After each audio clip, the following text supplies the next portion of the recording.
एक दिन की बात है। एक छोटे से गांव में एक प्यारा सा कुत्ता रहता था जिसका नाम गप्पी था।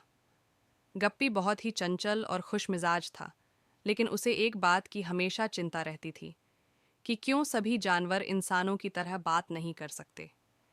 एक दिन गप्पी अपने सबसे अच्छे दोस्त मोती, जो एक चतुर बिल्ली थी, के पास गया और कहा, मोती, तुम सोचती क्या हो? क्या होगा अगर हम जानवर भी इंसानों की तरह बात कर सकें? मोती ने हंसते हुए कहा, गप्पी, तुम्हारी बातें भी अजीब होती हैं, लेकिन चलो इसे आजमाने की कोशिश करते हैं। उन्होंने मिलकर एक योजना बनाई। गप्पी और मोती ने गांव के अन्य जानवरों को बुलाया। तिनकू, जो एक तेज खरगोश था, और ढोलू, जो एक मोटा भालू था। गप्पी ने सभी से कहा, हम सब मिलकर सोच रहे हैं कि अगर हम इंसानों की तरह बात कर सकें तो क्या होगा। तिनकू ने उत्सुकता से पूछा, क्या तुम सोचते हो कि ऐसा हो सकता है? हाँ, गप्पी ने कहा। आओ, एक जादुई पेड़ की तलाश करें। मैंने सुना है कि वह पेड़ हमारी इच्छाओं को पूरा कर सकता है।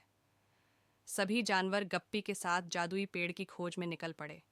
उन्होंने जंगल के हर कोने को छान मारा, नदी के पार गए और पहाड़ों की चोटी पर चढ़े, लेकिन पेड़ उन्हें कहीं नहीं मिला। अंततः थक कर वे एक छोटे से झील के किनारे आराम करने लगे। तभी ढोलू ने कहा, हमने पूरा जंगल छान डाला लेकिन पेड़ नहीं मिला। शायद हमें इसे खुद से ही ढूंढना होगा। तिनकू ने मुस्कुराते हुए कहा, हमारी असली ताकत हमारी दोस्ती में है।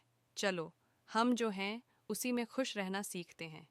मोती ने हंसते हुए कहा, हमारे पास न तो जादुई पेड़ है और न ही इंसानों जैसी बातें करने की शक्ति, लेकिन हमें एक दूसरे की बातों को समझने और साथ रहने की क्षमता तो है।